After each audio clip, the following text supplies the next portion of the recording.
കേരളത്തിലെ ലെഫ്റ്റ് മനസ്സുള്ള മുഴുവൻ മനുഷ്യരും ഈ പോരാട്ടത്തിൽ പിണറായി വിജയൻ്റെ കൂടെ നിന്നോ എന്ന് ചോദിച്ചാൽ അതിൽ വ്യക്തത വരേണ്ടതുണ്ട്. അങ്ങനെ നിൽക്കും. അങ്ങനെ നിൽക്കണമെങ്കിൽ അവർ ഫില്ല് ചെയ്യേണ്ട ഒരു ഏരിയ നമ്മൾ നേരത്തെ പറഞ്ഞതുപോലെ പിണറായി വിജയൻ്റെ മകൾ അന്യായമായി പണം വല്ലതും ഉണ്ടാക്കിയിട്ടുണ്ടോ എന്ന കാര്യത്തിലൊരു വ്യക്തത വരുത്തലാണ്. ആ ആശയക്കുഴപ്പം ഇപ്പോഴും ലെഫ്റ്റിൻ്റെ കൂടെ നിൽക്കുന്ന ആളുകൾക്കുണ്ടെന്ന് തന്നെ ഞാൻ വിചാരിക്കുന്നു. ഞാൻ EDയെ മാറ്റി നിർത്താൻ, ED വേറെ തന്നെ ഒരു കേസാണ്.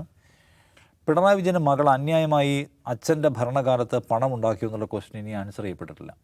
ഇപ്പോൾ കഴിഞ്ഞ തെരഞ്ഞെടുപ്പിൽ ലെഫ്റ്റ് വലിയ പരാജയം ഏറ്റുവാങ്ങുന്നതിനുള്ള പ്രധാനപ്പെട്ട കാരണങ്ങളിലൊന്ന് അതിൻ്റെ സ്ട്രോങ് ബേസിൽ തന്നെ അതിന് വോട്ട് നഷ്ടപ്പെട്ടല്ലോ. അത് സഖാക്കൾക്ക് സ്വന്തം ഭരണ സംവിധാനത്തോടുള്ള ഒരു ട്രസ്റ്റ് ഇഷ്യൂ വന്നതുകൊണ്ടാണ്, വിശ്വാസ പ്രശ്നം. ആ വിശ്വാസ പ്രശ്നങ്ങളിൽ പ്രധാനപ്പെട്ട ഒന്നായിരുന്നു എന്ത്? മുഖ്യമന്ത്രിയുടെ മകൾ അന്യായമായി പണം ഉണ്ടാക്കി. എന്തിനാണ് ആ പണം വാങ്ങിയത് എന്ന കാര്യത്തിലൊരു വ്യക്തത കുറവുണ്ട്. ഇപ്പോഴും വീണയ്ക്ക് വ്യക്തത വരുത്താൻ പറ്റുന്നില്ല. നമുക്ക് ഇത്രയും വലിയ രാഷ്ട്രീയ കോലാഹലങ്ങൾ ഉണ്ടാകുന്നു.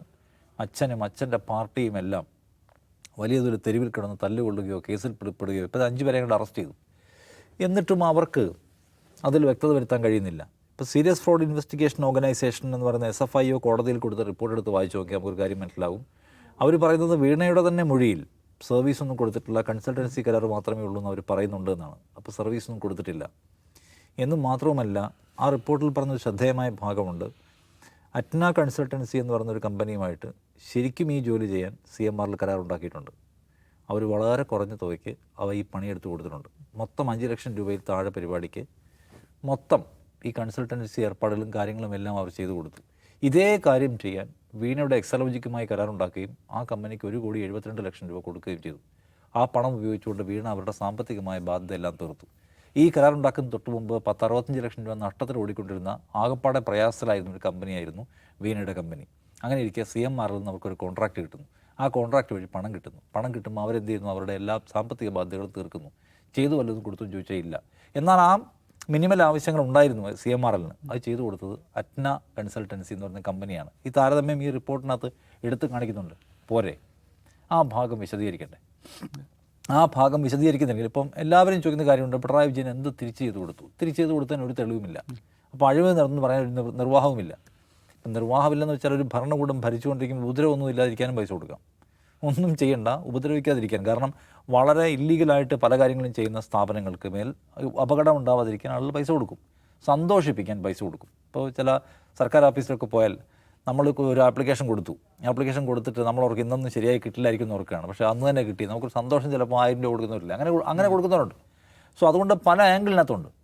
എന്തിനാണ് വീണയ്ക്ക് ഇങ്ങനെ ഒരു കരാറുണ്ടാക്കിയെന്നും അവരെന്താണ് തിരിച്ചു ചെയ്ത് കൊടുത്തതെന്നുള്ള കാര്യത്തിൽ വ്യക്തത വരുത്താതെ ഞാൻ വിചാരിക്കുന്നു കേരളത്തിൻ്റെ പൂർണ്ണ പിന്തുണ ഇപ്പോൾ കോർ പാർട്ടിക്കാരുണ്ടാക്കുന്ന കോലാഹലങ്ങൾ നമ്മൾ കാണുന്നു. അതിനപ്പുറം കേരളത്തിൻ്റെ ആകമാനമുള്ള പിന്തുണ കിട്ടുകയും ഇതൊരു പിണറായി വിജയനെ വേട്ടയാടാനുള്ളൊരു പദ്ധതിയുടെ ഭാഗമാണ് എന്ന് ജനങ്ങൾക്ക് എല്ലാവർക്കും ഉറച്ച വിശ്വാസം വരണമെങ്കിൽ ഇപ്പോഴെങ്കിലും വീണ, ഞാൻ പലപ്പോഴും പറഞ്ഞിട്ടുള്ള പോലെ പല വിവാദങ്ങളിലും പല കമ്പനികളും കുറിപ്പിറക്കിയിട്ടുണ്ട്. ഇവർക്ക് പറയാവുന്നതാണ് എന്താണ് കൊടുത്ത സേവനം, ഈ ചെയ്യുന്നത് അന്യായമാണ്, ഞങ്ങളുടെ റെപ്യൂട്ടേഷനെ ബാധിക്കുന്ന പണി ചെയ്യരുത് എന്നവർ പറയുന്നില്ല. ആ പ്രശ്നം അവിടെ കിടക്കുന്നുണ്ടെന്നാണ് എനിക്ക് തോന്നുന്നത്. രണ്ടാമത്തെ കാര്യം, CPIM എന്ന് പറയുന്ന പാർട്ടി പൂർണ്ണമായും വീണ വിജയന് വേണ്ടി ഇറങ്ങാൻ തീരുമാനിച്ചാൽ, ഇപ്പോൾ വീണ പിണറായി വിജയൻ്റെ വീട്ടിൽ താമസിക്കുന്നു എന്നതുകൊണ്ടാണ് അവിടേക്ക് ഈ കേന്ദ്ര ഏജൻസി വരുന്നത്. ഞാൻ നേരത്തെയും പറഞ്ഞു, അതായത് ED ഒരു BJP നേതാവിൻ്റെ വീട്ടിലേക്ക് വരുന്നു. BJP നേതാവിൻ്റെ മകനുമായിട്ടോ മകളുമായിട്ടോ അദ്ദേഹവുമായി ബന്ധപ്പെട്ടോ എന്തെങ്കിലും ആരോപണമുണ്ട്. രണ്ടും എടുത്തൊരു ത്രാസിൽ വെച്ച് നോക്കിയാൽ ED നമുക്ക് പിന്തുണയ്ക്കാൻ പറ്റില്ല. കാരണം ED എന്ന് പറയുന്നത് നീതിയുക്തമായിട്ട് പ്രവർത്തിക്കുന്ന ഒരു സംഘമല്ല.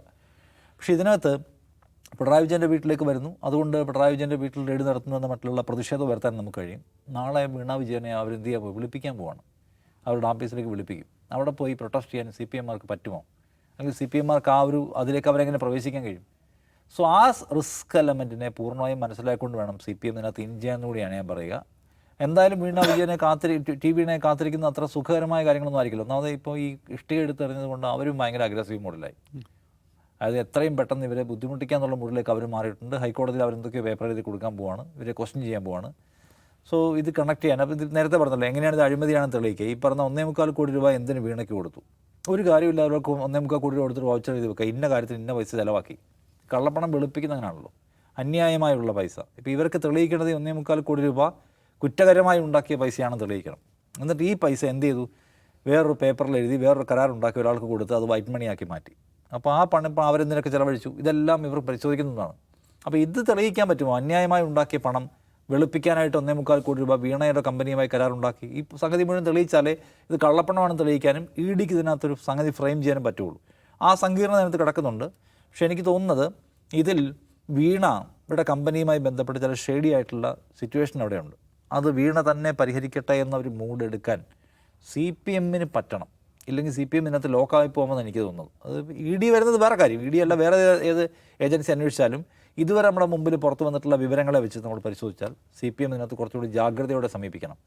അതായത് ബിനീഷ് കോടിയേരിക്കെതിരെ കേസ് വന്നല്ലോ. അപ്പോൾ പറഞ്ഞത് ഒരു അന്വേഷണ ഏജൻസി വന്നിരിക്കുന്നു. ആ ഏജൻസി എന്ത് സംഗതികളുമായിട്ടാണ് വന്നിട്ടുള്ളതെന്ന് നമുക്കറിയില്ല. അതുകൊണ്ട് നാം അതിന് കാത്തിരിക്കുകയാണ്. ഇനി എന്തെങ്കിലും പ്രശ്നം വന്നാൽ ആ കുടുംബം അത് കൈകാര്യം ചെയ്തോളും എന്നാണ് ഒരു പോളിറ്റ് ബ്യൂറോ അംഗത്തിൻ്റെ മകനെതിരായിട്ട് വന്ന കേസ്. ആ കേസ് എന്തായി അവസാനം നമുക്കറിയാം. ഇപ്പോൾ ആ കേസില്ല. ഇത് അയാൾക്ക് മിനിഞ്ഞാന്ന് പാർട്ടി മെമ്പർഷിപ്പ് തിരികെ കൊടുക്കുകയും ചെയ്തു. അപ്പോൾ അതൊരു നല്ല മാതൃകയാണ്. ആ മാതൃക സ്വീകരിച്ചാൽ ഇതിൽ നിന്നൊക്കെ മാറി നിൽക്കാൻ പറ്റും. അല്ലാതെ ഈ വീണ വിജയനെ പൊതിഞ്ഞു പിടിച്ചുകൊണ്ടും അതിന്മേൽ നടത്തുന്ന സമരങ്ങൾ കൊണ്ടും പാർട്ടിക്ക് ഇപ്പോൾ ഉണ്ടായിട്ടുള്ള സെറ്റ് ബാക്ക് തിരിച്ചെടുക്കാമെന്ന് വിചാരിക്കുന്നുണ്ടെങ്കിൽ അത് നടപ്പുള്ള കാര്യമെന്ന് എനിക്ക് തോന്നുന്നില്ല. പാർട്ടിക്ക് ഇപ്പോൾ ഉണ്ടായിട്ടുള്ള വീഴ്ചകൾ പരിഹരിക്കാൻ ആ വീഴ്ചകളുടെ മൂലകാരണം എന്താണോ അതിൽ തന്നെ പണിയെടുക്കണം. അല്ല ഇതിൽ പണിയെടുത്തുകൊണ്ട് അത് കിട്ടില്ല. നിങ്ങൾ ഇതിനുവേണ്ടി ഇറങ്ങാനാണ് തീരുമാനിച്ചിട്ടുള്ളതെങ്കിൽ നിങ്ങൾ ഈ എക്സാലോജിക്കിൻ്റെ കരാറുകളെക്കുറിച്ച് ധാരണയുള്ളവരായിരിക്കട്ടെ. ആ കരാർ ഏതുതരം കുഴപ്പമുള്ളതാണെങ്കിലും കൈകാര്യം ചെയ്യാൻ ഞങ്ങൾക്ക് പറ്റുന്നുള്ള കോൺഫിഡൻസ് ഉണ്ടാവട്ടെ. അത് ജനങ്ങളെ ബോധിപ്പിക്കാൻ കഴിയുന്നുള്ള ആത്മവിശ്വാസം ഉണ്ടെങ്കിൽ നിങ്ങൾ നിങ്ങളുടെ വഴിയേ പോവുക. അല്ലെങ്കിൽ നിങ്ങൾ കുഴപ്പം പിടിച്ച വഴിയിലാണെന്ന് എനിക്ക് CPM പറയാനുള്ളത്.